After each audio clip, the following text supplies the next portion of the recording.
Hello everyone. तो खेसारी लाल यादव जी और सपना चौहान का एक नए गाने का पोस्टर आ चुका है और फुल वीडियो सॉन्ग का रिलीज डेट भी आ चुका है। और इस गाने को लिखे हैं कुंदन प्रीत जी और इसमें म्यूजिक दिए हैं लॉर्ड जी। और इस गाने को गाए हैं खेसारी लाल यादव जी, जो कि आपको स्क्रीन के ऊपर दिखाई दे रहा है। जिस सॉन्ग का टाइटल रखा गया है उमरिया का फ़र्क, जिसका टाइटल है उमरिया का फ़र्क। और वीडियो में खेसारी लाल यादव जी और सपना चौहान जी, फिट में है सपना चौहान जी।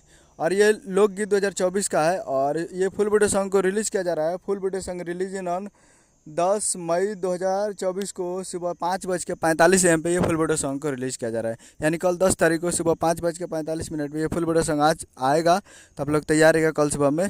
और ये आ रहा है Shiva Records present Bhojpuri YouTube channel पे। Shiva Records present Bhojpuri YouTube channel पे तैयार रहिएगा फुल वीडियो सॉन्ग को देखने के लिए कल सुबह में 10 तारीख को सुबह 5:45। उम्मीद करें कि वीडियो चला चैनल को सब्सक्राइब कर बेल आइकन प्रेस करता कैसे खेसारी लाल यादव जी का लेटेस्ट मिलाता है। वीडियो को लाइक कीजिए, चैनल को सब्सक्राइब कीजिए। कल सुबह में तैयार रहिएगा फुल वीडियो सॉन्ग के लिए। तो मिलते हैं अगले वीडियो में, तब तक के लिए जय हिंद, जय भोजपुरी।